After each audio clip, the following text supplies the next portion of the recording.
Assalamualaikum warahmatullahi wabarakatuh. Perkenalkan saya Suwarno, mahasiswa Universitas Terbuka, program studi Agribisnis bidang minat penyuluhan dan komunikasi pertanian dengan NIM 0439945525. Oke, pada kesempatan kali ini kita akan mengerjakan praktik unit 1 mata kuliah studi kelayakan agribisnis.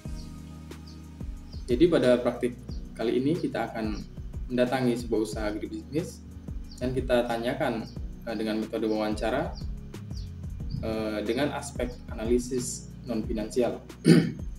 Dari aspek non-finansial ada beberapa aspek penting, aspek turunan, yaitu aspek pasar, aspek teknis, aspek manajemen, aspek hukum, aspek sosial, aspek ekonomi dan budaya, serta aspek lingkungan. Oke, kita langsung menuju ke usahanya. Let's go.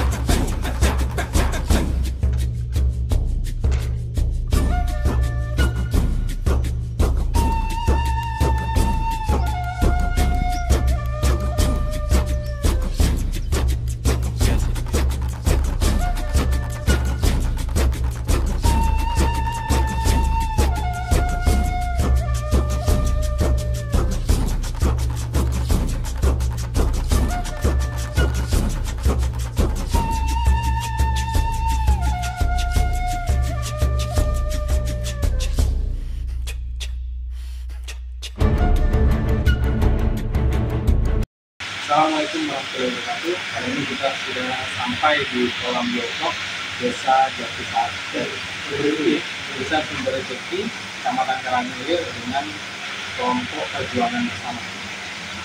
Kenalkan Mas, saya Suwarno. Dengan Bapak siapa? Dr. Winarno. Sekretaris kelompok perjuangan bersama. Baik, langsung saja kita mau wawancara mengenai aspek-aspek yang ada di ketentuan untuk menganalisis sebuah usaha agribisnis. Baik, yang pertama kita langsung tanyakan dulu, Pak. Nama kelompoknya kelompok apa? Perjuangan bersama. Perjuangan bersama. Perjuangan bersama. Ini budidaya apa, Pak? Kalau boleh tahu, Pak? Ikan lele. Sangkuriang, ya. Tadi budidaya seperti apa, Pak? Bioflok. Kapasitasnya kalau boleh tahu, Pak, berapa, Pak? Kolam bioflok ini? 2.500 per kolam per bioflok. Jadi total ada 6 bioflok, kurang lebih 15.000 ikan dalam satu kali budidaya. Penggunaan airnya, Pak, kalau boleh tahu, Pak, dari sumber dari tanah. Oh, jadi dipompa dari tanah dialirkan sini, Pak. Lalu kalau misalnya setelah panen kan airnya ini jadi limbah, Pak, ya, tersebut limbah karena tidak digunakan. Itu di pengolahannya bagaimana, Pak? Selain dijual, kita manfaatkan buat organik. Jadi air limbah itu digunakan sebagai pupuk organik untuk tanaman padi, ya. Jadi bagus sekali. Selain limbahnya, selain ikannya memiliki nilai ekonomis, limbahnya juga berguna untuk pupuk organik cair. Baik, Pak, dalam kesehariannya operasional budidaya ini menggunakan bahan-bahan kimia atau tidak, Pak? Menggunakan Apa aja itu, Pak, kalau boleh tahu? Iboga, pengganti gula, vitamin, dan BBB. Jadi menggunakan bahan-bahan itu, Pak, ya, supaya ikan mungkin pertumbuhannya lebih maksimal, Pak, ya. Baik, pertanyaan berikutnya. Bagaimana, Pak, dampak usaha bioflok ini terhadap ketersediaan lapangan kerja di Desa Sumber Rezeki ini, Pak? Bioflok ini membantu memberi lapangan pekerjaan sampingan selain tani.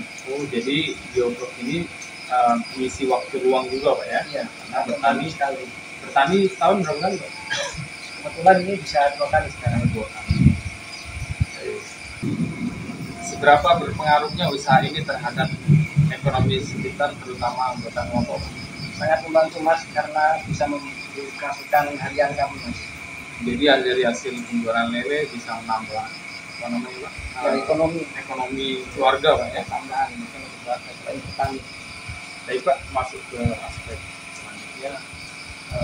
Bagaimana jenis izin yang diperlukan untuk usaha biokop ini Pak? Hanya di Indonesia mas, Dari tingkat desa, kecamatan atau dari kabupaten? tingkat desa. Dari tingkat desa Pak ya. Jadi usahanya cukup dengan surat izin usaha tingkat desa.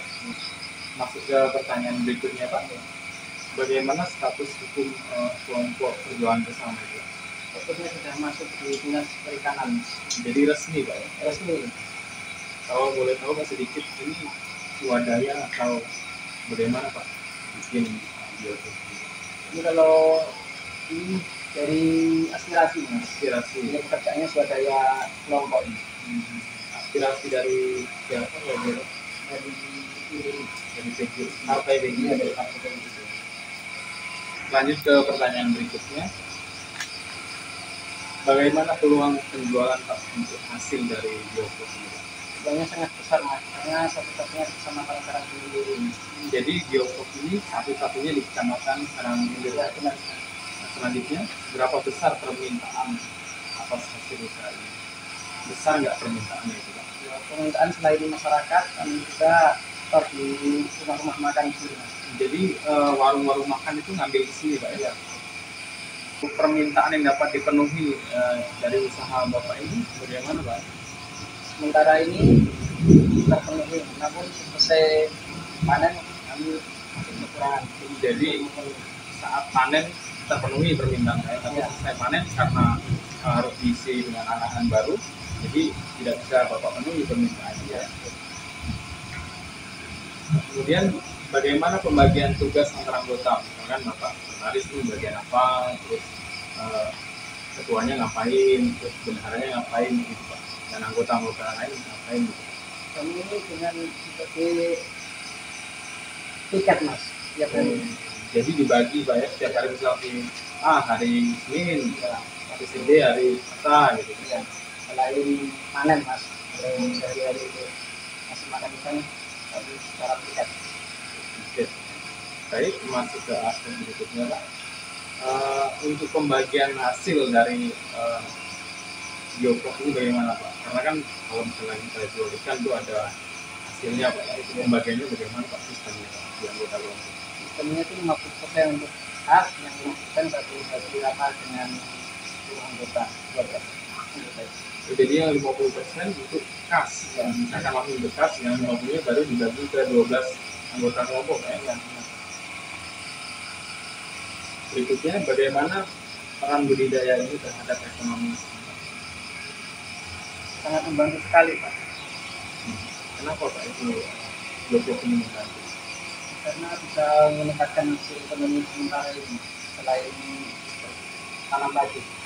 Jadi selain tanam padi bisa ada kegiatan ekonomi lain. Berikutnya Pak, adakah perubahan perilaku masyarakat atau anggota kelompok setelah adanya budidaya biokop? Sangat, karena kami setiap malam minggu itu berkumpul bersama. Jadi setiap malam minggu kumpul, artinya sosialnya lebih meningkat Pak ya, antara anggota saudaranya lebih meningkat lagi Pak. Baik Pak, saya rasa sudah selesai.